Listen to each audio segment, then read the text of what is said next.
कैसे हैं आप सब लोग। ज्ञानकुंज एजुकेशन सीरीज में आप सबका स्वागत है।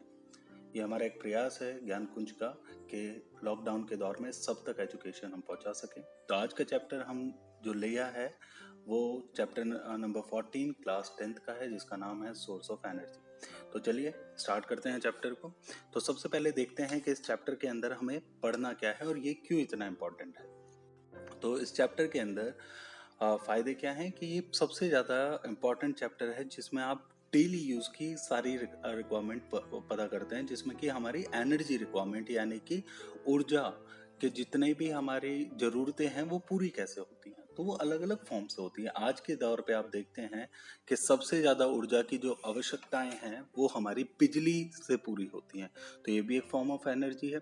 तो हम देखते हैं हमें बिजली कहाँ से प्राप्त होती है या दूसरे फॉर्म ऑफ एनर्जी हमें किस तरह से कहाँ कहाँ से प्राप्त होते हैं।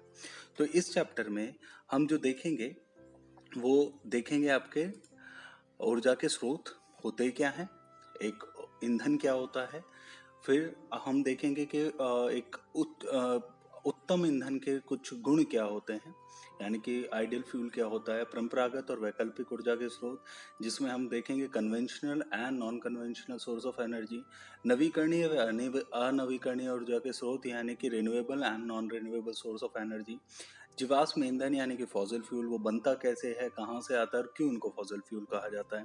देन तापीय विद्युत संयंत्र यानी कि थर्मल पावर प्लांट। अब थर्मल पावर प्लांट होता क्या है, उसमें एनर्जी जनरेट कैसे की जाती है, कैसा दिखता है, क्या क्या उसमें पॉइंट होते हैं, हम सब एक बार डिस्कस करेंगे। बहुत ज़्यादा डिटेल में नहीं जाएंगे क्योंकि क्लास 10th में ये इतना एडवांस रूप में आपको सीखना नहीं है। फिर जल विद्युत संयंत्र यानी कि हाइड्रो पावर प्लांट, ये कैसे इलेक्ट्रिसिटी या बाकी अलग टाइप की एनर्जी को फॉर्म करता है। जैव संयंत्र या बायोगैस संयंत्र, बायोगैस प्लांट जिसको बोलते हैं, उससे आपको एनर्जी कैसे मिलती है। पवन ऊर्जा, विंड एनर्जी, इसको हार्वेस्ट कैसे किया जाता है, इसको यूज़ कैसे किया जाता है। फिर आता है सौर ऊर्जा यानी कि सौर का मतलब होता है सूर्य।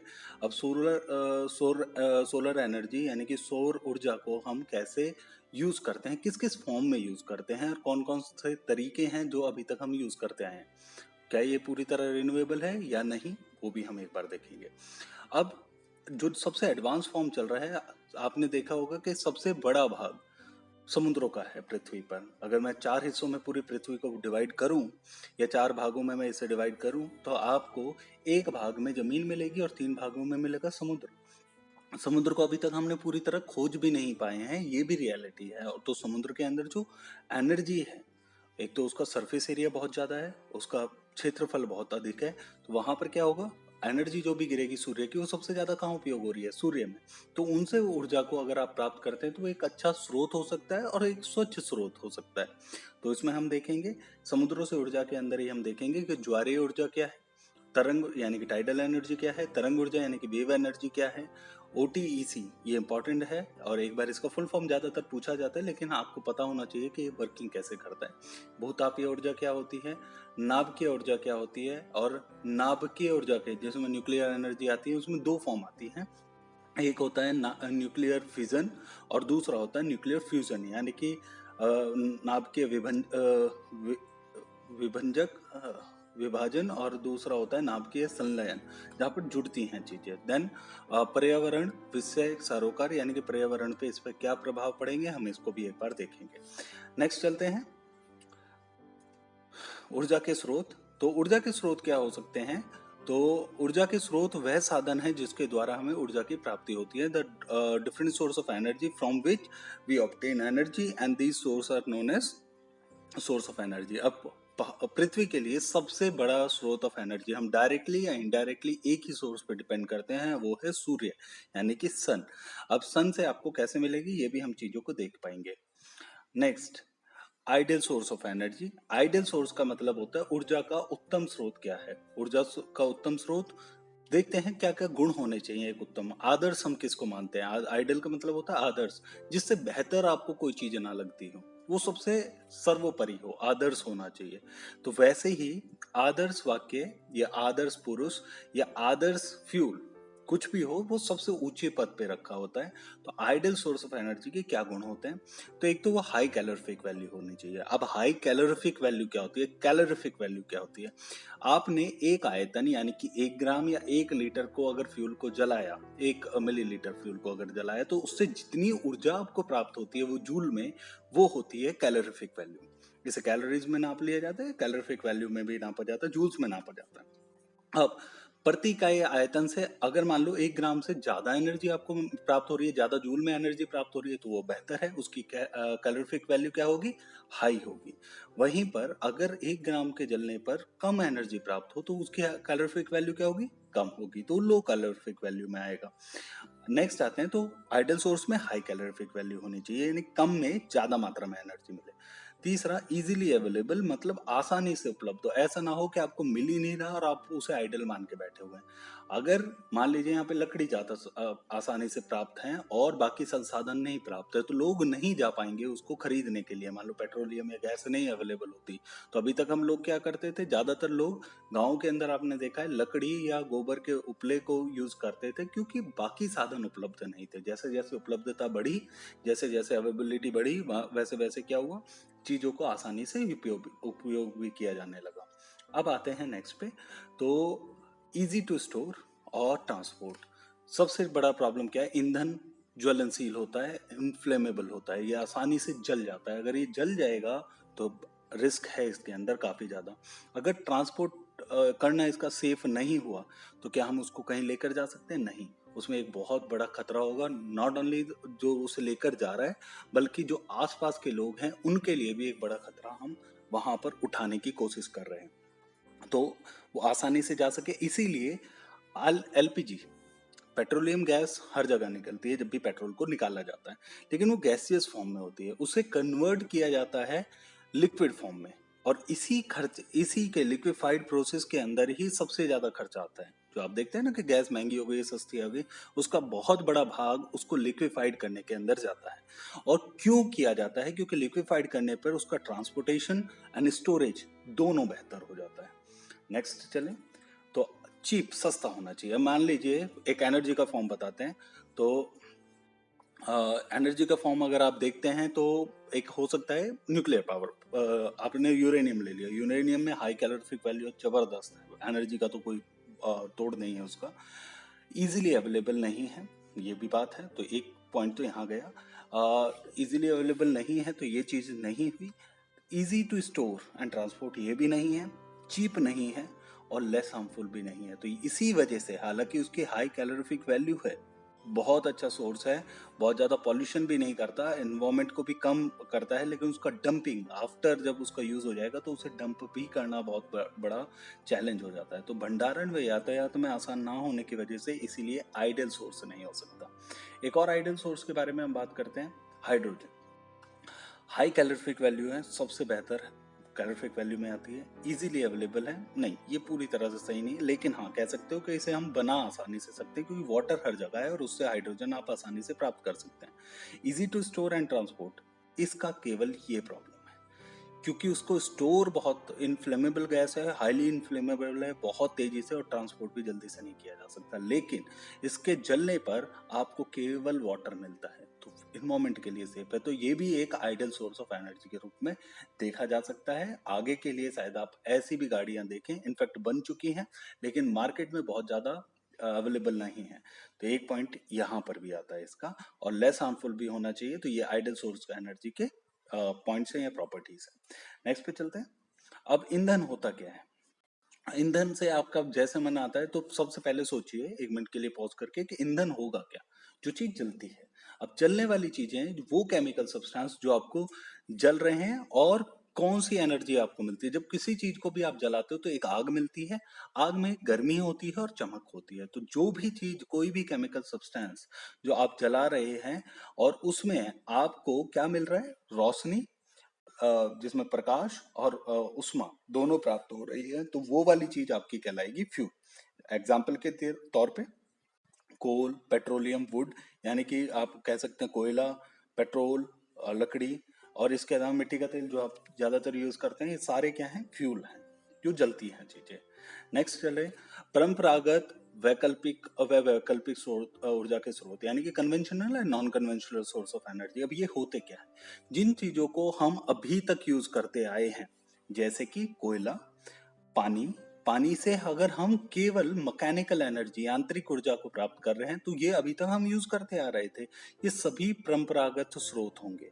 जैसे कि आप देख रहे हैं यहाँ पर एक कोयले का प्लांट चल रहा है जिसमें धुआं काफी ज्यादा आपको देखने को मिल रहा है, या कोयला जलता हुआ दिख रहा है, जिसको हम हरट बोलते थे। यहाँ पर क्या होता था, एक पानी आएगा, जैसे यहाँ पे आप देख रहे हैं एक शाफ्ट के थ्रू ये जुड़ा होता था। इसके बाद यहाँ पर ये शाफ्ट एक और 90 डिग्री पे कन्वर्टेड होती थी, ये सीधी जाती थी और इस पार्ट को घुमाती थी, इस चक को घुमाती थी। इसमें ऊपर से गेहूं डाला जाता था और ये गेहूं की पिसाई होती थी, इसको पंचक्की बोला जाता था। ये पुराने समय में खासतौर से नहरों पर काफी ज्यादा इस्तेमाल की जाती थी और आटे का पीसने का सबसे बड़ा साधन यही होता था। इसीलिए ये परंपरागत स्रोत में आते हैं। अब आते हैं गैर परंपरागत स्रोत। गैर परंपरागत स्रोत वो हैं जो कि, या जिन्हें non conventional source of energy हम बोलते हैं, कि ऐसे सोर्स ऑफ एनर्जी जो कि अभी नए आए हैं, जिनको हमने पहले यूज नहीं किया, लेकिन एनर्जी की रिक्वायरमेंट को फुलफिल करने के लिए अब हम इनका उपयोग कर रहे हैं। जैसे कि विंड हो गई, टाइड्स हो गई, टाइड्स का मतलब तरंगे, ज्वार भाटा जो आता है समुद्र के अंदर, सोलर हो गया, सौर्य ऊर्जा हो गई, न्यूक्लियर हो गया, बायोमास हो गया, वेव लहरें जो आती हैं उनसे भी हम बिजली आज पैदा करते हैं, हाइड्रो इलेक्ट्रिक और जियोथर्मल एनर्जी, जिसमें आप एनर्जी को यूज करते हैं, जमीन की एनर्जी को यूज करते हैं, एंड को, ये सारी चीज। अच्छा, कोल जो है, अगर ये कोल जो ये वाला पॉइंट है, ये आपको कंफ्यूज करने के लिए है। अगर आपने देखा है तो ये कोल कन्वेंशनल सोर्स में आएगा, हालांकि इसका भी अब नए नए रूप में आने लगा है, इसका भी फॉर्म, जैसे कि अब इसको कोक या कोल गैस के रूप में यूज करने लगे, जो कि काफी ज्यादा सुरक्षित और साफ है हमारे इन वाले कोल से। नेक्स्ट चलते हैं। नवीकरणीय व अनवीकरणीय ऊर्जा के स्रोत, renewable and non renewable source of energy. अब रिन्यूएबल कौन से होंगे? जो चीज बार बार यूज की जा सके, वो सोर्स ऑफ एनर्जी जो कि बार बार, अब पानी है, आप देख रहे हैं पानी एक बार गया, फिर से बारिश होगी, फिर से पानी बढ़ेगा, नदियों में फिर से पानी आएगा, आप बार बार यूज कर सकते हैं। सूर्य ऊर्जा, सूर्य अगले दिन चमकेगा, फिर से एनर्जी यूज कर सकते हो। विंड एनर्जी, वो लगातार हवा आएगी और वहां से निकल जाएगी, ऐसा तो नहीं एक बार आने के बाद वो खत्म हो जाएगी, नहीं, वो फिर से आएगी, फिर से चलेगी, और ये लगातार साइकिल चलती रहती है। बायोमास, पेड़ उगेंगे, फिर से पेड़ उगेंगे, वो गलेंगे, फिर से एनर्जी बनाएंगे, और फिर से वो दूसरों को खाद देने के काम करेंगे, और यही साइकिल लगातार चलती रहेगी। बायोमास के अंदर वो एनर्जी भी आती है जो अपशिष्ट पदार्थ है। अब जानवर खाना खाएगा तो गोबर भी करेगा, अब गोबर करेगा उसका फिर से उपयोग किया जा सकता है। तो वो सारी एनर्जी हम किस में यूज कर सकते हैं? रिन्यूएबल फॉर्म में, यानी कि उसे बार बार उपयोग किया जा सकता है। कुछ ऐसी एनर्जी फॉर्म या ऐसे ऊर्जा के स्रोत जिनको एक बार यूज करने के बाद वो खत्म हो जाते हैं, उसके बाद उसका उपयोग नहीं हो पाता, वैसे एनर्जी के स्रोत आप कहलाते हैं नॉन रिन्यूएबल सोर्स या अनवीकरणीय स्रोत। कैसे? अनवीकरणीय स्रोत के अंदर आते हैं nuclear, natural gas. Natural gas जो आपकी निकलती है, नेचुरल गैस एक ध्यान में रखिएगा, नेचुरल गैस के अंदर ज्यादातर कंटेंट या उसके अंदर जो सबसे ज्यादा मात्रा होती है वो होती है मीथेन की, CH4 की। अब CH4 के अंदर से क्या होता है, एक बार अगर आपने बनाया तो उसे यूज कर लेते हैं। जब, क्योंकि ये गैस है, इसको आपने अगर गाड़ियों के अंदर यूज करना है तो आप बहुत ज्यादा जगह नहीं दे सकते, इसीलिए आप इसे कंप्रेस करते हैं। तो जो CNG है उसका फॉर्म होता है कंप्रेस्ड नेचुरल गैस। इसी नेचुरल गैस को लिक्विड में चेंज कर दिया जाता है, कंप्रेस दबाव के कारण बदल दिया जाता है। तो ये चीज आपको समझ ध्यान में रखनी है। कोल, कोल मतलब कोयला। कोयले से क्या होता है, आपका बनता है एनर्जी, आप बिजली भी बना सकते हैं और फॉर्म में भी ले सकते हैं, जैसे लाइट और हीटिंग के लिए भी यूज किया जाता है। इस पॉइंट को ध्यान में रखिएगा, कोयले को कभी भी बंद कमरे के अंदर नहीं जलाना चाहिए, ज्यादातर लोग ये गलती करते हैं। कोयले को अगर बंद कमरे में जलाएंगे तो यहाँ पर मोनोऑक्साइड, कार्बन मोनोऑक्साइड पैदा होती है, जो कि इंसान को मार देती है। दम घुटने से मौत का सबसे बड़ा कारण, आपके घरों के अंदर किसी भी चीज को अगर आप जला रहे हो, वो कोयला ही नहीं होगा, वो कोई भी चीज होगी जो जलने वाली। लकड़ी को भी अगर आप एक बंद कमरे में जला रहे हैं और ऑक्सीजन की मात्रा सीमित है, तो आपको भी ऑक्सीजन चाहिए और उस लकड़ी को जलने के लिए भी ऑक्सीजन चाहिए। क्योंकि मात्रा सीमित है तो धीरे धीरे ऑक्सीजन की मात्रा कम होती जाएगी और एक टाइम के बाद वहीं पे कार्बन मोनोऑक्साइड बनने लगेगी, जो कि इंसान की मौत का कारण बनती है। फॉसिल फ्यूल जो भी आपको पेट्रोलियम वगैरह मिल रहे हैं वो सारे renewable non renewable source of energy है, यानी कि वो एक टाइम के बाद खत्म हो जाएंगे। नेक्स्ट आते हैं जीवाश्म ईंधन, यानी फॉसिल फ्यूल क्या है? अगर आप देखें वो प्राकृतिक ईंधन जो जीवाश्म के अवशेषों से प्राप्त हुए हैं, यानी कि रिमेन्स ऑफ लिविंग ऑर्गेनिज्म से जो भी फ्यूल्स आपको ऑब्टेन्ड हुए हैं वो क्या कहलाते हैं? Fossil fuel. वो कभी किसी ना किसी जीव का हिस्सा थे। अब इसमें दो फॉर्म आते हैं। अब जैसे यहाँ देख रहे हैं ये बिल्कुल जो आपको नाली के पानी जैसे दिख रहा है, ये असल में पेट्रोलियम है, जिसे हम क्रूड ऑयल भी बोलते हैं या इसे कच्चा तेल भी बोलते हैं। ये काला सोना के नाम से भी जाना जाता है। इसकी एक खास बात है, इसके अंदर इसी चीज के अंदर से आपका पेट्रोलियम भी निकलेगा, इससे मिट्टी का तेल भी निकलेगा, डीजल भी निकलेगा, मूवी ऑयल भी निकलेगी, एलपीजी भी निकलेगी। ये सारी फॉर्म ऑलमोस्ट इसी चीज से निकलेगी, क्योंकि ये जीवाश्म का यानी कि कभी जानवरों का हिस्सा रहे थे। अब ये बने कैसे? बड़े बड़े जानवरों में बहुत बड़ा बायोमास होता है। बायोमास का मतलब उनके अंदर मसल्स होती हैं, कार्बन और हाइड्रोजन के उसमें पार्ट्स आपको मिलेंगे सभी जीवों के अंदर। जब वो बड़े उच्च दाब के अंदर काफी टाइम तक एक नीचे जमीन के नीचे दबे रह गए तो बहुत हाई प्रेशर पड़ेगा। हाई प्रेशर के साथ में क्या बढ़ेगा? टेम्परेचर बढ़ेगा। अब इस हाई प्रेशर और टेम्परेचर की वजह से क्या हुआ? ये चेंज कर गए धीरे धीरे किसमें? पेट्रोलियम में। और आज हम इसका उपयोग सबसे ज्यादा करते हैं। और ये चीज कहाँ पर सबसे ज्यादा मिलती है? गल्फ कंट्रीज के अंदर अभी जो आपको ज्यादा मिलते हैं। भारत के अंदर कहाँ मिलती है? मुंबई हाई, बम्बई से थोड़ा सा आगे की तरफ एक छोटा सा क्षेत्र है जहाँ पर भारत में थोड़ी सी मात्रा में आप ये कच्चा तेल निकाल पाते हैं। बाकी हमें इंपोर्ट करना पड़ता है और इसीलिए हमारा बहुत ज़्यादा पैसा किस में जाता है? पेट्रोलियम में। अगर हम गाड़ी वगैरह को कम कर पाएँ या चीज़ों को कम कर पाएँ तो हमारे पेट्रोलियम का खर्चा अपने आप कम हो जाएगा। जैसे कि अभी आप देख रहे हैं लॉकडाउन के अंदर अमेरिका का जो पैसा है, वहाँ की तेल कंपनियां लोगों को पैसा दे रही हैं कि हमारा तेल खरीदो। पहली बार ऐसा हुआ है कि जीरो से भी नीचे वहाँ का पेट्रोलियम आ गया है। दूसरा, कोयला, जो जैसे कि ये जीवों से बना वैसे ही ये पेड़ों से बना। अब ये पेड़ जब जमीन के अंदर दब गए तो धीरे धीरे किस में कन्वर्ट हो गए? कोयले में। ये वाला कोयला जो आप देख रहे हैं अपनी स्क्रीन पर, ये कहलाता है एंथ्रासाइट। ये सबसे प्योर फॉर्म है और बिल्कुल पत्थर, चमकीले पत्थर जैसा दिखता है। ये भारत में काफी कम मात्रा में मिलता है और भारत को अपनी आवश्यकताओं को पूरा करने के लिए इसमें करीबन 95% के आसपास, 90 to 95% के आसपास कार्बन होता है। और ये कार्बन आसानी से जल जाता है, तो इसमें राख जो बचती है वो ना के बराबर बचती है और बाकी चीजें भी इसमें कम होती हैं। लेकिन क्योंकि ये भारत में नहीं मिलती, ये हमें इंपोर्ट करना पड़ता है ऑस्ट्रेलिया से और बाकी अन्य अन्य कंट्रियों से। तो इस चीज का भी हमें ध्यान रखना है। ये एंथ्रासाइट है जो सबसे प्योर फॉर्म है। भारत के अंदर जो होता है वो होता है बिटुमिनस, जो सबसे ज्यादा यूज किया जाता है। आते हैं thermal power plant. Thermal power plant के अंदर अगर हम देखें तो थर्मल पावर प्लांट होता क्या है? थर्मल पावर प्लांट वो चीज है, एक मिनट आप ओके। थर्मल पावर प्लांट क्या काम करता है? यहाँ पर हम ऊर्जा को कोयले से प्राप्त करते हैं। अभी इसमें क्या किया जाए? ये वाला हिस्सा जो आप देख रहे हैं, ये वाला हिस्सा कहलाता है इसको कोयले के लिए बंकर्स कहलाते हैं। यहाँ पर कोयला इकट्ठा करते हैं, उसको कोयले को बंकर्स के नीचे पल्वराइज किया जाता है। बहुत ही छोटे छोटे ग्रेन्स में तोड़ा जाता है, ऐसे जैसे बालू तोड़ा जाता है। फिर इसका उपयोग किया जाता है बॉयलर। ये बॉयलर है जिसको मैंने शो करने की कोशिश की है, सॉरी राइटिंग नहीं है अच्छी, बस ध्यान रखिएगा। इससे क्या होता है, यहाँ पर आग जलाई जाती है इस कोयले को लेकर, यहाँ पर पानी गर्म होता है, इस पानी से भाप बनाई जाती है। भाप बनाने के बाद ये जाती है टरबाइन के अंदर जो इस क्षेत्र के अंदर होता है। टरबाइन से निकलता है, काफी तेजी से ये घुमाती है टरबाइन। टरबाइन जुड़ा होता है जनरेटर से और जनरेटर से बनती है बिजली। लेकिन ये जो भाप है ये अभी गर्म है, इस भाप को ठंडा करना पड़ता है ताकि इस पानी को दोबारा से उपयोग किया जा सके। तो इसके साथ में यहाँ पर जुड़े होते कंडेंसर। कंडेंसर को ठंडा करने के लिए यहाँ पर क्या है, पानी की मात्रा आएगी और पानी फिर से यहाँ जाएगा और ये पानी जो होता है जो गर्म हो चुका है इसको ठंडा किया जाता है इन कूलिंग टावर्स के अंदर, जिसमें से भाप लगातार निकलती रहती है। ये वाली चीजें, ये बड़े बड़े स्ट्रक्चर, सबसे बड़े स्ट्रक्चर्स होते हैं थर्मल पावर प्लांट के अंदर। जहां पर कोयले से बिजली बनती हुई आपको दिखेगी वहां ये सबसे ज्यादा मात्रा में होगी।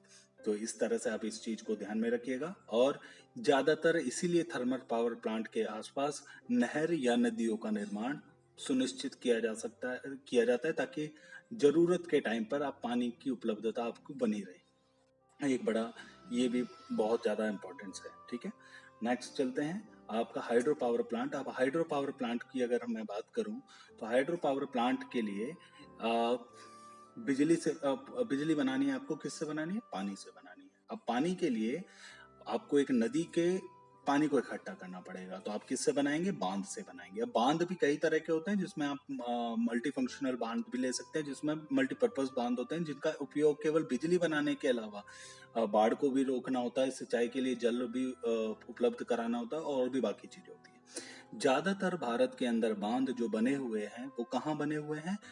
पहाड़ों पे बने हुए हैं। क्यों? एक तो ये नेचुरल रिजर्वर का काम करता है। रिजर्वायर का मतलब ऐसा जगह देता है जहां पानी इकट्ठा किया जा सके। तो आप अगर इस एरिया को देख रहे हैं, यहाँ पर ज्यादातर पानी इकट्ठा किया जाता है, लेकिन इसकी एक खुद का भी ड्रॉबैक है। यहाँ आसपास जो गांव है जो पहले पहाड़ों में होंगे वो सबको हटाया पड़ता है, और अगर कभी ऐसा हो जाए कि बड़ा भूकंप आ जाए इन क्षेत्रों के अंदर, तो यहाँ पर डूबने का खतरा भी काफी ज्यादा होता है। लेकिन उसके बावजूद भी अगर सब कुछ सेफ रहे, तो इसमें कुछ भी आप नहीं लगा रहे, आप बस एक बांध बना रहे हैं और लगातार आपको बिजली मिलती रहेगी जब तक नदी में पानी रहेगा। अंदर की अगर संरचना देखें तो यहाँ से जो पानी गिर रहा है ये जाता है एक टरबाइन के अंदर, और ये टरबाइन जो कल्पन या किसी और फॉर्म में हो सकती है, ये जुड़ी होती है एक जनरेटर से।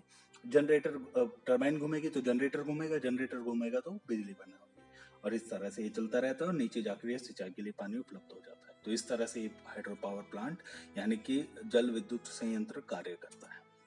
नेक्स्ट चलते हैं बायोगैस प्लांट। बायोगैस प्लांट जिसे हम गोबर गैस प्लांट भी करते हैं, ये एक बहुत नेचुरल तरीका है जिसका उपयोग पहले भी किया जाता था, लेकिन आज इसका एडवांस फॉर्म किया जाता है। इसमें क्या होता है? गोबर जो कि ज़्यादातर किसी भी हमारे जो सब्जी वगैरह के छिलके होंगे, या तो वो जानवरों के गोबर वगैरह को मिक्स करके पानी के साथ में स्लरी बनाया जाता है, घोल तैयार किया जाता है और उसे एक टैंक के अंदर डाल दिया जाता है। जब टैंक के अंदर ये चीजें सड़ने लगती है तो गैस बनेगी।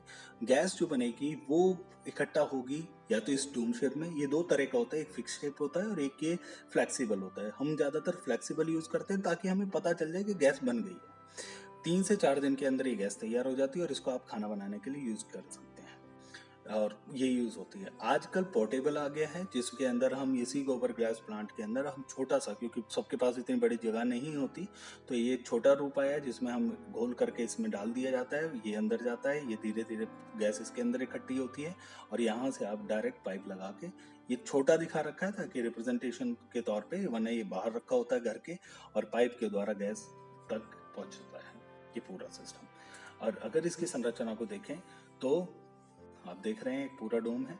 यहाँ पर पूरा गोबर का पानी स्लरी के रूप में, घोल के रूप में डाला जाता है, यहाँ पर ये जाता है, यहाँ पर बायोगैस बनती है।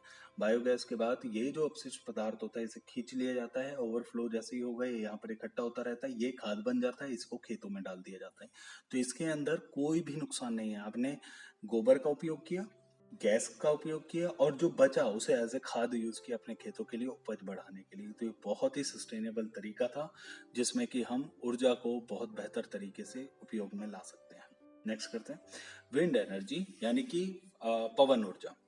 जब मैं पवन ऊर्जा की बात करता हूं तो अभी तक पवन का उपयोग ज्यादातर आपने देखा होगा पंचक्की यानी कि पानी का, खासतौर से नीदरलैंड वगैरह और हॉलैंड वाले क्षेत्रों के अंदर पवन चक्की पहले से उपयोग की जाती थी, क्योंकि बहुत तेज हवा वहां पे चलती थी, समुद्रों का एरिया है, काफी तेज हवा वहां पर मिलती है, तो वहां पर उपयोग हवा का काफी था। भारत के अंदर भी कुछ जगह पर था जहां पर लगातार पानी आपको देना होता था, तो वहां पर एक एक्सपेरिमेंट के तौर पे ऐसे पंखे आपको देखेंगे लगाने के लिए काफी ज्यादा देखने को मिलेंगे गांव वाले क्षेत्रों में। यहाँ पर क्या होता था, ये पंखे लगातार चलते थे और इससे एक नल जुड़ी होती थी अंदर, ये घूमेगा तो इसके साथ में ये रॉड घूमेगी और ये लगातार पानी को निकालती रहेगी और खेतों में पानी ऐसा लगता रहता था। लेकिन इनका उपयोग धीरे धीरे बहुत कम होता गया और आजकल आपको देखने को भी ये काफी कम या ना के बराबर मिलते हैं। आज जो इनका नया उपयोग है वो आता है ऊर्जा के लिए, डायरेक्ट बिजली बनाने के लिए। अब आपने ये देखा था कि जनरेटर को चलाने के लिए एक टरबाइन चाहिए। अब उस टरबाइन को चलाने के लिए आपको भाप चाहिए होती थी जो बहुत तेजी से आती थी और उस टरबाइन को घुमाती थी। कहीं अगर आपको कोई ऐसा पंखा जैसा शेप मिल जाए जो लगातार चलता रहे और उसके पीछे ही जनरेटर जोड़ दो, तो क्या वो डायरेक्ट एनर्जी नहीं देगा? बिल्कुल देगा। यही उपयोग किया गया, लेकिन इसकी खुद लिमिटेशन है। एक तो ये बहुत बड़ी होती है। अगर आप एक, मैं आपको आइडिया देने की कोशिश करूं, ये छोटा वाला काफी छोटी है ये जो विंड टरबाइन है, इसमें एक इंसान रह सकता है पूरा, इतना बड़ा है ये। आप देख रहे हैं कितना छोटा सा इंसान यहाँ लग रहा है, इतना ये बड़ा होता है। इसके बाद यहाँ पर ये बहुत बड़ा पोर्शन, अब ये देख रहे हो ये पूरा एरिया खाली छोड़ना पड़ा है, क्योंकि अगर कभी एक्सीडेंट हो जाए तो आसपास के लोगों को जान मान की हानि ना हो। दूसरा तरीका क्या है, समुद्रों के बीच में या तटों के आसपास में ये लगाए जाते हैं और इनको एक ही ग्रिड से नीचे नीचे जोड़ दिया जाता है, जिसके द्वारा ये लगाया जाता है।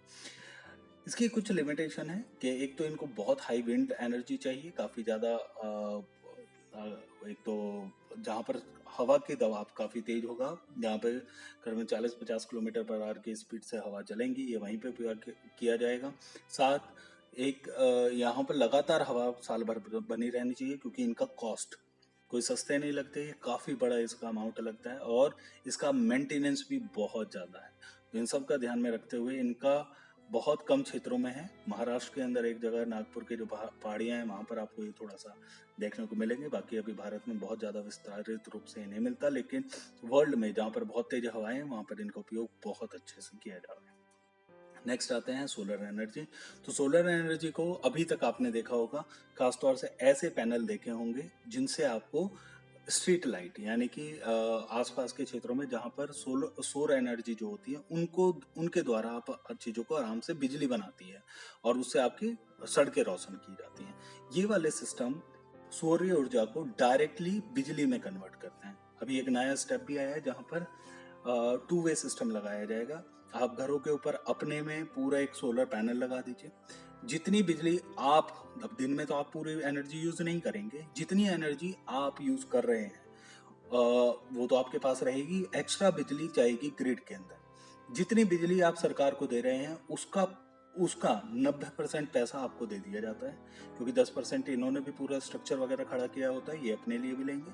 बाकी जितना, मान लो आपका 100 रुपए का आपने बिजली दी, आपको बिजली कंपनी आपके बिल में 90 रुपए कम करके देंगी। तो एक तरह से आपको भी फायदा हो गया, आपका आउटपुट भी कुछ नहीं गया और आपका घर हमेशा के द्वारा किससे जुड़ा रह गया, ग्रिड सिस्टम से जुड़ा रह गया। आपको कहीं कुछ जोड़ने की आवश्यकता नहीं है। ये वाला सिस्टम भारत में भी धीरे धीरे यूज किया जाएगा। अब देखते हैं कब तक ये पूरा आता है, लेकिन ये होगा। दूसरा तरीका जो कि डायरेक्ट तरीका है, उसके अंदर हम सोलर सेल का या सोलर कुकर का यूज करते हैं।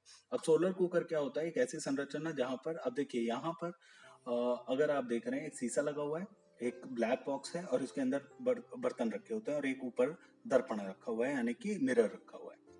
मिरर से एनर्जी लाइट टकराएगी और वो कहाँ जाएगी, यहाँ पे। ब्लैक कलर जो है सबसे ज्यादा गर्मी को सोखता है, तो अंदर की गर्मी बढ़ती रहेगी, क्योंकि ऊपर ट्रांसपेरेंट शीशा है, ये गर्मी को बाहर नहीं आने देता और अंदर का तापमान, अंदर का टेम्परेचर लगातार बढ़ता जाएगा और अंदर का खाना पक जाएगा। लेकिन इसको टाइम ज्यादा चाहिए और ये वहां पर यूज किया जा सकता है जहां पर आपको खाना बस उबाल सकते हो, इसके अंदर वैसे भी कुछ नहीं कर सकते, जहाँ पे धूप ज्यादा होती है। स्पेशली नॉर्थर्न साइड और साउथर्न साइड में, भारत के साउथ पार्ट में काफी अच्छे से यूज किया जा सकता है। अब दूसरा तरीका जहां पे आप तड़का तक मार सकते हो, चाय बना सकते हो बहुत आसानी से, वो आता है आपका ये मिरर टाइप। यहाँ पर क्या होता है, कॉनकेव मिरर टाइप। यहाँ पर क्या किया जाता है, जैसे आप डिश देखते हैं, वहां के बीच वाले सेंटर में, यहाँ से कोई भी चीज टकराए वो कहाँ जाएगी, सेंटर में जाके टकराएगी। यानी कि ये जो सेंटर का ये वाला पोर्शन है, यहाँ पर सबसे ज्यादा ऊर्जा बन जाएगी। यहाँ पे टेम्परेचर पे आप बर्तन टिकाने का एक स्टैंड बना दिया जाता है और इसमें जैसे आप बर्तन रखते हैं, तो जैसा आप तड़का मारते हैं, जैसे आप गैस को यूज करते हैं, बिल्कुल वैसे इसमें आप गैस को यूज कर सकते हैं, बर्तन को यूज कर सकते हैं, खाना बना सकते हैं। ये वाला सिस्टम जो आपने अक्सर देखा होगा सरकारी इमारतों के ऊपर, इसको हम बोलते हैं सोलर वाटर हीटर। इसका काम क्या होता है, इसमें पाइप लगे होते हैं और पूरे ब्लैक होते हैं, एक टंकी लगी होती है, टंकी से पानी बहता हुआ इन पाइपों के थ्रू आता है और इसको पानी को गर्म कर देता है। इस पानी की टंकी को फिर स्टोर किया जाता है एक जगह और ये धीरे धीरे ऐसी साइकिल में चलता रहता है बिना ऊर्जा के। आपकी एक वन टाइम इन्वेस्टमेंट है। ऊपर से इस पे कांच और लगाया जाता है, ये अभी तक यहाँ पे नहीं दिखाया गया, ताकि इसकी एनर्जी का जो एनर्जी जो है वो कहीं और ना जाए, इसी के अंदर बनी रहे, इसलिए इसके ऊपर एक कांच का भी परत या एक चैम्बर बना दिया जाता है जो बाद में यूज कर लिया जाता है। यहाँ पर चीजें और भी बेहतर तरीके से होती हैं, और ये काफ़ी अच्छा ऑप्शन है ऊर्जा बनाने के लिए, जहां आपको पैसा, या अभी तक जो भी एनर्जी बन रही है फॉसिल फ्यूल से बन रही है, जीवाश्म ईंधन से बनती है, और वो नॉन रिन्यूएबल संसाधन है, यानी कि वो खत्म हो जाने वाले संसाधन है। अगर इसका उपयोग करेंगे तो इन्वायरमेंट को भी काफ़ी सेफ्टी रहेगी और ऐसा नुकसान नहीं आपको देखने को मिलेगा। अब हम आते हैं महासागरीय ऊर्जा के अंदर। अब आपको पता है सागर के अंदर दो तरह के हमेशा आते हैं, टाइड आती हैं। एक होती है हाई टाइड, एक होती है लो टाइड। एक होता है ज्वार, एक होता है भाटा। ज्वार के अंदर क्या होता है, पानी बढ़ जाता है चंद्रमा की वजह से, और भाटे के अंदर क्या होता है, पानी कम हो जाता है। तो सिंपल तरीका यही है कि जब ज्वार आया तो आपने क्या बनाया, एक ऐसा डैम बना दिया। अब क्या हुआ, जब ज्वार आया तो पानी ऊपर उठा, तो पानी इधर से इधर जाएगा, कहाँ से, अंदर से इधर की तरफ जाएगा। तो इस टाइम क्या आपने किया, यहाँ पे एक टरबाइन लगा रखी है, जो पानी का फ्लो है उसके साथ ये क्या करती जा रही है, घूमती जा रही है, घूमती जा रही है। तो इसको किस में जोड़ दिया, जनरेटर में, और जनरेटर से आपकी बिजली बनी। जैसे ही भाटा आया तो पानी यहाँ कम हो गया, पानी जो इकट्ठा हुआ है वो कहाँ आएगा, वापस आएगा। तो फिर ये फिर से घूमेगी और ये फिर से आपको एनर्जी देगी। ये होती है ओशन एनर्जी। ये अलग अलग फॉर्म में आपको देखने को मिलेगी, जैसे ये एक फॉर्म है और एक ये फॉर्म है। ये दोनों आपको देखने को मिलेंगे, जहां पर नीचे एक पंखड़ी जैसा, जैसा कि आपने पवन ऊर्जा में देखा था, वैसे ही एक ऊर्जा का रूप आपको यहाँ देखने को मिलेगा। और ऐसे तारों के सहारे फिर इसको ग्रिड से जोड़ दिया जाता है, जिससे आपको एनर्जी आपको डायरेक्ट मिलने लगती है। नेक्स्ट आते हैं वेव एनर्जी। अब वेव एनर्जी क्या है, वेव एनर्जी वो फॉर्म है जिसके अंदर वेव यानी कि तरंग बनाई जाती है, और तरंगों के द्वारा लगातार ऊपर नीचे होने वाली एनर्जी को यूज किया जाता है, जिसमें लगातार जो वेरिएशन है, पवनें जो है वो लगातार कुछ ना कुछ ऊपर नीचे होंगी, उसकी ऊर्जा को उपयोग किया जा रहा है। अब कैसे किया जा रहा है, देखो इसके अंदर कुछ हवा है, यहाँ तक पानी है। जब ये ऊपर नीचे हो रहा है तो यहाँ पर आपने देखा होगा लगातार हवा में दबाव बढ़ेगा, एक बार आएगा एक बार जाएगा। जैसे सिरिंज के अंदर जब पिचकारी के आप अंदर करते हैं, फुसफुस आगे पीछे करोगे तो क्या होगा, उसमें हवा का दबाव अलग चेंज होगा। तो यहाँ हवा आएगी तो यहाँ टरबाइन लगी हुई है, ये घूमेगी ये घूमेगी, फिर किससे जोड़ देंगे इसको, जनरेटर से। एक ये सिस्टम हो गया। दूसरा, आपने ये देख रहे हैं दो हिस्से लगा रखे हैं, जब लहरें आएंगी तो ये ऊपर नीचे होगा, ऊपर नीचे होगा तो इसका जोड़ बना रखा है यहाँ पर एक जनरेटर को ये लगातार घुमाने का काम करेगा, जिससे आपको एनर्जी मिलेगी। तीसरा तरीका, जिसको हम वाटर पिस्टन पंप के तौर पर किया जाता है, जैसी तरंगे आएंगी यहाँ पे हवा भरे हुए ऐसे छोटे छोटे हिस्से होते हैं, जिनमें जो तरंगों के ऊपर तैर रहे होते हैं। पवन आएगी, ऊपर जाएगा नीचे जाएगा। अब इसमें क्या होगा, ये पंप की तरह काम करेगा। अब ये पंप काम क्या करेगा, एक पानी को ही खींचेगा और एक बड़े स्टोरेज के अंदर भर देगा, क्योंकि इसमें लगातार चल रहा है, यहाँ पे सक्शन होगा और ये पानी को खींचता खींचता खींचता खींचता इसके अंदर एनर्जी प्रोड्यूस करके पंप की तरह काम करेगा, और यहाँ पे एक बड़ी ऊंचाई पे रखी हुई टंकी को भर देगा। इस ऊंचाई की टंकी को, पानी को जब छोड़ा जाएगा तो टरबाइन घूमेगी और उससे आपको जनरेटर से बिजली मिल जाएगी, और यही लगातार आप कर सकते हैं, जो कि होता है। तो वेव तरंगे बिल्कुल आपको क्लियर होगा। कोई दिक्कत हो तो कमेंट में प्लीज मेंशन करिएगा। नेक्स्ट चलते हैं ओटीसी। ओटीईसी का फुल फॉर्म क्या होता है, ओशन थर्मल एनर्जी कन्वर्जन। अब क्या हुआ, एक नया फॉर्म आया, बहुत एडवांस सोच है ये, और बहुत न्यू सोच है। ये ज्यादातर उन इलाकों में यूज की जाती है जहां पर बिल्कुल जो सबसे ऊपर वाला सरफेस है वहां क्या गिर रहा है, सूर्य की रोशनी गिर रही है, तो ऊपर का जो तापमान है हमेशा गर्म होगा और नीचे का जो तापमान है हमेशा ठंडा होगा। ये हमेशा वहां पर यूज किया जाएगा जहां ऊपर का और नीचे का तापमान 2 किलोमीटर के अंतराल पर 20 डिग्री का डिफरेंस रखता हो। मैं बोल रहा हूँ अंतर होना चाहिए, ये नहीं होगा कि ऊपर का 0 होगा नीचे का 20, नहीं। हो सकता है ऊपर का 40 हो और नीचे का 20 हो, तो दोनों के बीच में 40 में से 20 घटाए तो कितना आ गया, 20 डिग्री का डिफरेंस। इतने पे ये काम करेगा, उतना डिफरेंस इसको चाहिए। अब पूरी संरचना कुछ ऐसी होती है, ये इतना बड़ी संरचना होती है, इस पे हेलीकॉप्टर भी उतर सकता है, क्योंकि ये समुद्रों के बीच में यूज किया जाता है। अंदरूनी संरचना के बारे में देखें तो ये पूरा सिस्टम आपको देखने को मिल रहा है। अब ये कैसे काम करेगा, क्योंकि पानी इतनी जल्दी गर्म नहीं होता, तो यहाँ पर एक अलग गैस यूज की जाएगी जिसका नाम है अमोनिया। अमोनिया गैस का क्या किया जाएगा, यहाँ पर वो गर्म पानी को लेकर अमोनिया में डाला जाएगा। अमोनिया क्या किस में बदल जाएगी, भाप में बदल जाएगी। भाप में बदलेगी तो जो हमने अभी तक थर्मल पावर प्लांट के अंदर देखा था, बिल्कुल वही सिस्टम हम यहाँ पर भी देखेंगे। और क्योंकि यही सिस्टम आप पूरा देख पाएंगे, और यहाँ से अब इसको ठंडा भी करना है, जैसे हम उसमें कूलिंग टावर यूज करते थे, यहाँ नीचे वाले पानी को लेकर यहाँ पे डाला जाएगा और उससे वो ठंडा हो जाएगा। साइकिल ऐसी ही चलती रहेगी, और लगातार आपका ऊपर जुड़ा रहता है जनरेटर, जो कि यहाँ पर भाप बनती रहेगी और उसको चलाता रहेगा टरबाइन, और जो ठंडा होगा उसे फिर कहाँ पे डाल दिया जाता है, मिक्स करके ठंडे और गर्म पानी को मिक्स करके कहाँ डाल दिया जाता है, समुद्रों के अंदर। ये लगातार चलता रहेगा और हमने कुछ ऐसा भी नहीं किया कि किसी को कुछ नुकसान हो जाए, बस हल्का हल्का लगातार यहाँ पर डिस्चार्ज किया जाता है, लगातार पानी सक्शन किया जाता है। इस तरीके से ये मेंटेन किया जाता है और ये काफ़ी सुरक्षित और नया तरीका है। नेक्स्ट चलते हैं जियोथर्मल ऊर्जा, भूतापीय ऊर्जा। कुछ कुछ क्षेत्रों में जहाँ पर ऐसी चट्टानें मिलती हैं जो कि पानी को बहुत तेजी से ग्लेशियर के फॉर्म में बहुत तेजी से कन्वर्ट कर देती है भाप के अंदर। ये ज्यादातर उन एरिया में आएगा जहां पर ज्वालामुखी, सक्रिय ज्वालामुखी, एक्टिव वॉल्केनोज प्रेजेंट होते हैं।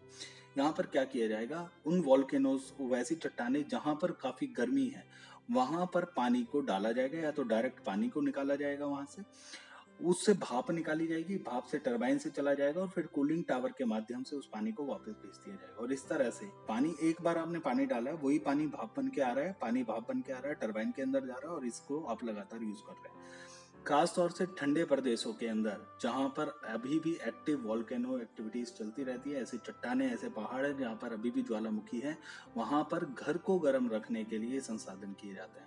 ये बड़े रूप में ऐसे बिजली उत्पादन के लिए यूज किया जा रहा है, जो कि आप यहाँ देख रहे हैं। ये पूरा एरिया ऐसी ही सिस्टम से चल रहा है। ये कूलिंग टावर है, जैसे आप ये देख रहे हैं, ये कूलिंग टावर है, ये कूलिंग टावर है, ये कूलिंग टावर है जहाँ से आपको भाप आ रही है। बाकी सभी के अंदर पानी बहता हुआ जा रहा है और कुछ के फिर जोड़ने के बाद ग्रिड सिस्टम से ही जुड़ जाता है। घर को गर्म रखने के लिए पाइप बिछाए जाते हैं, इसके अंदर पानी बह रहा होता है और इसे दबा दिया जाता है। अब इसके अंदर पानी गर्म होता रहेगा और वो कहाँ तक आएगा, घरों की दीवारों में ये ऐसा पूरा एक जाल बिछा दिया जाता है और उसके वजह से पूरी दीवारें गर्म रहती हैं साल भर। ये ठंडे प्रदेशों में काम करता है, वहाँ गर्मी और सर्दी का झंझट नहीं होता, वहाँ केवल सर्दियां पड़ती हैं, तो इसलिए ये लगातार वहां पर ही काम करेगा। नेक्स्ट चलते हैं न्यूक्लियर पावर प्लांट।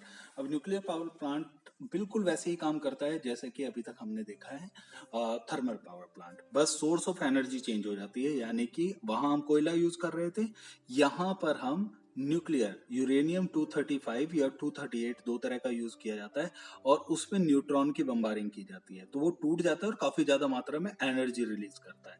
तो अगर आप देख रहे हैं यूरेनियम 235 ये दो हिस्सों में टूटता है और 3 इलेक्ट्रॉन देता है। एक ही ये तोड़ने के बाद 177 मेगा इलेक्ट्रॉन वोल्ट, ये काफी बड़ा मात्रा में ये बिजली पैदा कर रहा है, इसको ये एनर्जी पैदा कर रहा है, तो इतनी एनर्जी वो देता है एक। अब सोचो अगर ऐसे करोड़ों में होंगे तो ये काफी ज्यादा होगा। लेकिन एक प्रॉब्लम है, न्यूक्लियर बम भी ही एक तरह से इसके अंदर फिट किया गया है, लेकिन न्यूक्लियर बम तो धमाका बहुत तेज कर देता है। यहाँ पर उसी बम को कंट्रोल एक्सप्लोजन किया जाता है, यानी कि वो लगातार फटता चला जाएगा, लेकिन इसको क्या कर रहा है, कंट्रोल रूप में, जितना जरूरत है उतना ही गर्मी निकालो, बाकी चीजों को आप कंट्रोल रखो। इस तरह से ये काम किया जाएगा और इस तरह से ये पूरी एनर्जी को कन्वर्ट करता है। बिल्कुल सिस्टम वही है, जिसमें कि हाँ, इसमें कुछ चीजें बदल जाती हैं। ये तो आपका फ्यूल वाला सिस्टम हो गया, देख रहे हो ये वाला हिस्सा, यहाँ पर फ्यूल रखा जाता है, यहाँ पे पूरा डोम्स बोलते हैं इनको। इसके बाद यहाँ टरबाइन वाला सिस्टम होता है, यहाँ पर ये टरबाइन वाला सिस्टम आ गया, यहीं जनरेटर होगा। इस टरबाइन से जब भी जाएगा तो कूलिंग टावर आ गई इस चीज को ठंडा रखने के लिए। और इस तरह यहाँ पर आपको काफी ज्यादा ये देखने को मिल जाएगा अलग अलग क्षेत्रों में। ये यूपी के अंदर भी आपको मिलेगा, अगर आप यूपी से बिलोंग करते हैं। कलाकुरम काफी कलपक्कम नाम के और भी पावर प्लांट है जिसमें अभी तक ये काम चल रहा है। सबसे बड़ी प्रॉब्लम इसके लिए हमें यूरेनियम, भारत में यूरेनियम बहुत बहुत बहुत कम मात्रा में है, तो हमें सारा यूरेनियम अमेरिका, रशिया, ऑस्ट्रेलिया और बाकी देशों से इंपोर्ट करना पड़ता है। और कोई भी देश अपना यूरेनियम फालतू में नहीं दे सकता, क्योंकि उसको भी ये डर होता है कि न्यूक्लियर बम बना लिए तो दिक्कत हो जाएगी। अब धीरे धीरे, क्योंकि भारत के पास सबसे ज्यादा मात्रा में थ्योरियम, एक ऐसा ही रेडियो एक्टिव पदार्थ है जो मिलता है, जो केरल के रेत में उसको मिला है। इसके ऊपर कार्य चल रहा है, लेकिन अभी उसका पूरा उपयोग हम नहीं कर पाए हैं। एक बार अगर वो चालू हो गया तो भारत दुनिया को थ्योरियम दे सकता है, इतनी ज्यादा मात्रा में भारत के पास थ्योरियम मिलती है। नेक्स्ट करते हैं न्यूक्लियर फ्यूजन, यानी कि नाभिकीय संगलन। अब नाभिकीय संगलन की अगर मैं बात करूं तो अगर फ्यूजन की बात करूं, अभी तक आपने देखा विघटन के बारे में टोड़ा, जहां पे एक चीज टूटी तो एनर्जी निकली। दूसरा रूप जो सूर्य के अंदर होता है, ये अभी तक पॉसिबल जो हुआ है केवल चाइना में हो पाया है, और चाइना में ही एक लैब के अंदर ये न्यूक्लियर फ्यूजन तैयार किया गया है। यहाँ पर क्या होता है, इलेक्ट्रॉनों को जोड़कर दो इलेक्ट्रॉनों को नहीं, दो न्यूट्रॉनों को जोड़कर दो अलग अलग तत्वों को जब न्यूट्रॉनों को जोड़ा जाता है तो हाइड्रोजन, जैसे कि दो हाइड्रोजन के एटम को जोड़कर हीलियम बनाया जाता है, और उससे बहुत ज्यादा मात्रा में करीबन 10 से 16 गुना ज्यादा एनर्जी रिलीज होती है न्यूक्लियर फिजन से। और उसका उपयोग फिर, जैसे कि अभी आप देख रहे थे, भाप बनाने के लिए और उसके अलग अलग रूप में किया जाता है, जिससे आपको बहुत ज्यादा मात्रा में एनर्जी मिलेगी बहुत छोटे से रूप में। ये केवल अभी तक चाइना में संभव हो पाया है, उसी की लैब में। अभी तक बाकी देश इस पे नहीं कर पाए। हालांकि कई देशों के पास बॉम्ब जरूर है, लेकिन कंट्रोल रूप में इसे कर पाना संभव नहीं है। अभी तक ये जो सिस्टम था ये पॉसिबल केवल सूर्य पर था। अच्छा, इस चैप्टर की यहाँ पर हम खत्म करते हैं। आप देख रहे हैं कि सबसे ज्यादा जब हम ऊर्जा का उपयोग कर रहे हैं तो हम इन्वायरमेंट को काफी ज्यादा प्रभाव में डाल रहे हैं। तो हमें ऊर्जा को ऐसे ही उपयोग करना है। जो हमारा ना प्राचीन सिस्टम था, स्पेशली अगर मैं इंडिया की बात करूं, तो ये बहुत ही सस्टेनेबल डेवलपमेंट के साथ में काम करता था, बहुत ही सस्टेनेबल मैनेजमेंट के साथ में काम करता था। ऐसा मैनेजमेंट जहां पर वेस्ट को भी उपयोग किया जाए। एग्जाम्पल देता हूं मैं, खेतों से चारा आता था गांव के अंदर। अगर आप देखो, चारे को जानवर खाते थे और जानवर गोबर करते थे। इसी गोबर का उपयोग बायोगैस प्लांट के तौर पे किया जा सकता था, या खाद बनाने के लिए किया जाता था। कोई भी वेस्ट नहीं है आपकी चीजों में, और उसी को गोबर की खाद बनाई और फिर से किस में डाल दी, खेत में। तो कोई भी चीज वेस्ट हुई नहीं, कोई भी चीज वेस्ट नहीं होती थी। खाने को भी ऐसे ही उपयोग किया जाता था, उसको बार बार उपयोग किया जाता था। इस तरह से भारत की जो कल्चर है, हम सभी का जो कल्चर है, ये बहुत ही सस्टेनेबल और बहुत ही वेल रिसर्च टाइप का था। लेकिन क्योंकि हम अपने कल्चर को इतना कम आंकने लगे, तो हमें ऐसा लगने लगा शायद विदेशी कल्चर जो जो उनकी तरीके हैं शायद वो बड़े एडवांस है। लेकिन ऐसा नहीं है, ये बिल्कुल उल्टा है जो अभी तक आप देखते हैं। हाँ, कुछ चीजें जरूर हमें मिली हैं, और क्योंकि आजकल ग्लोबल सिस्टम है तो यहाँ पर जो भी चीजें आपको देखने को मिल रही हैं उस तरह से आप इसको देख सकते हैं। तो आज के लिए इतना ही। धन्यवाद। उम्मीद करता हूँ कि आप सबको ये लेक्चर पसंद आएगा, और कोई भी अगर दिक्कत हो तो प्लीज कमेंट में रखो। अगर कोई भी ऐसी चीज है तो हम उसे रेक्टिफाई करने की कोशिश करेंगे, उसे सही करने की कोशिश करेंगे, और आपके कोई सवाल या जवाब है उसको भी हम देने की कोशिश करेंगे। धन्यवाद।